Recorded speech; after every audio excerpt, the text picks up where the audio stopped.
The FNAF movie! Oh, the FNAF movie's so good! Okay, if someone says that to you, you better hightail it the hell out of there, get as far away from them as you can, because there is something about to go down. I mean, you can just see these clips on Twitter of people fighting in the theater after the FNAF movie, because I think someone was complaining about the ending or whatever. I was pretty sure this movie was gonna be kind of bad before I went and actually saw it. Probably whenever I saw the actual previews, I just thought, man, that's about on par for every other video game movie adaptation. But I could probably roast the hell out of this movie, but I feel like I'm being a little bit too harsh on it. I'm gonna give you a little bit of the anime arc lore before I kind of get into it. If you don't know what Five Nights at Freddy's is, it is a video game in which the whole premise of it is you are a security guard at Freddy Fazbear's Pizzeria, and you just have to basically stand guard, and like if the animatronics start coming towards you, basically they're trying to come and eat you like a Thanksgiving dinner, and so you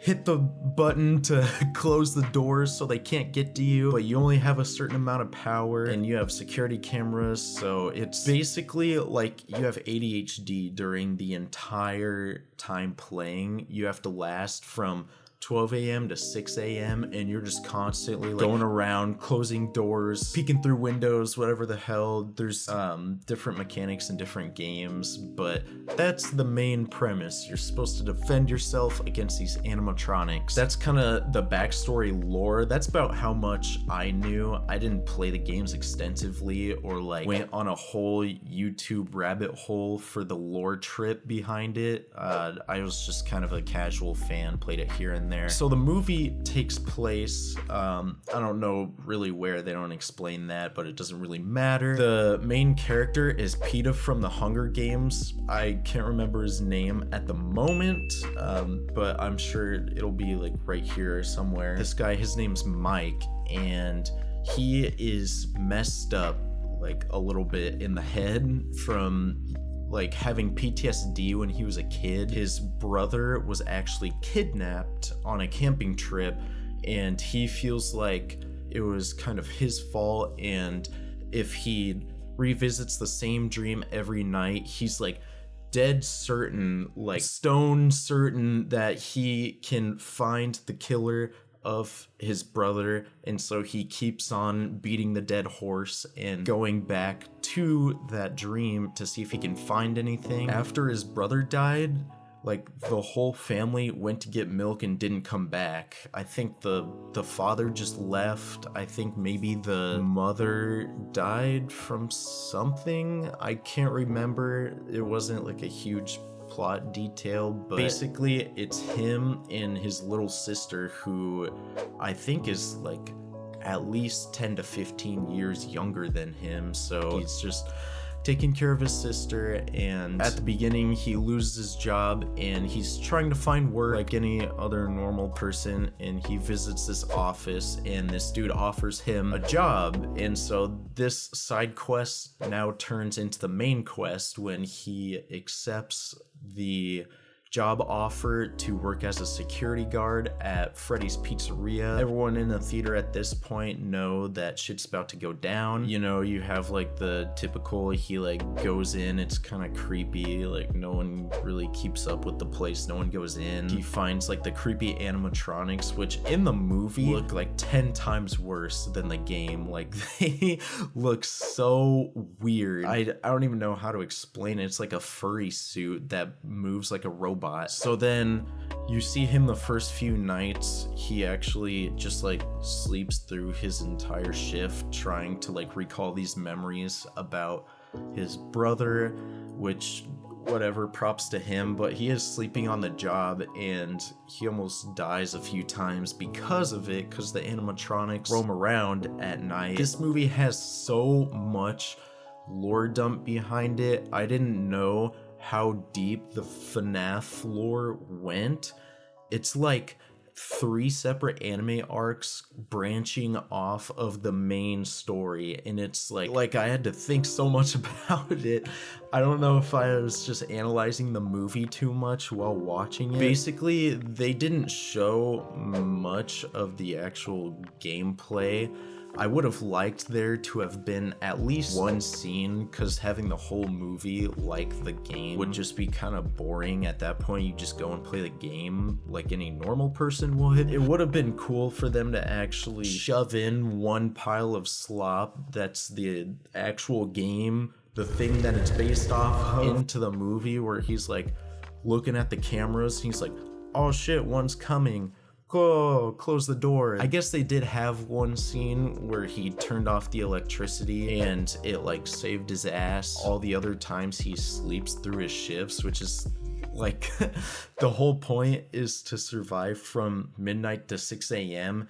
and that was like the least shown part of the film. I would like to compare it to like having a Dark Souls movie, but they don't even show like you lighting a bonfire or like fighting a main boss kind of thing. As the plot progresses, you find more and more plot holes in this movie. I'll give you one example here. Mike, he has this babysitter who watches his little sister while he's doing the night shift at Freddy's Pizzeria, and during this lunacy adventure that he embarks on, another plot element is that for some reason his aunt is trying to take away his sister from him because she sees that he is unfit for raising his little sister, which is pretty true. She basically conspires with the babysitter and her brother and some other dudes to like go trash Freddy's while he's off of the shift so that he can get in trouble and possibly get fired, so they can prove to the judge that he doesn't have a job and he's unfit. But this turns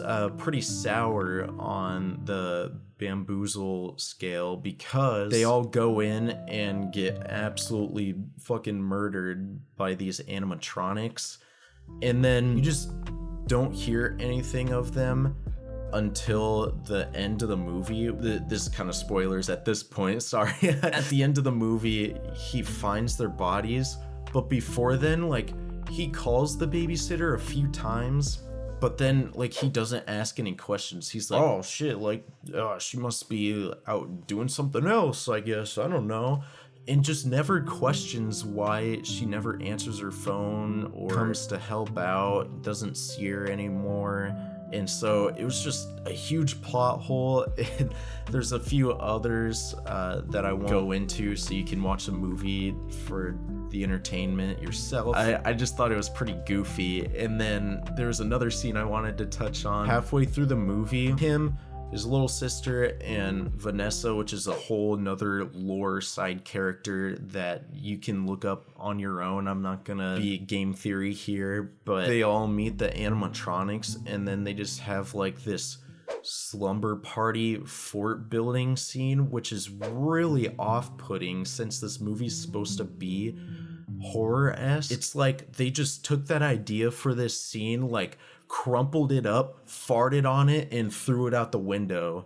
Like, that's what it felt like. It was just this really happy scene of like Construction Freddy like building this fort, and like all the other animatronics are helping with it, and it's just really weird for some reason. I don't even know how to begin to explain it further than that, but you're just gonna have to trust me. If you watch the film, you'll know what scene I'm talking about. It is so weird. Another thing I wanted to mention was they did have some guest appearances, which I thought was kind of a nice touch to the movie, actually.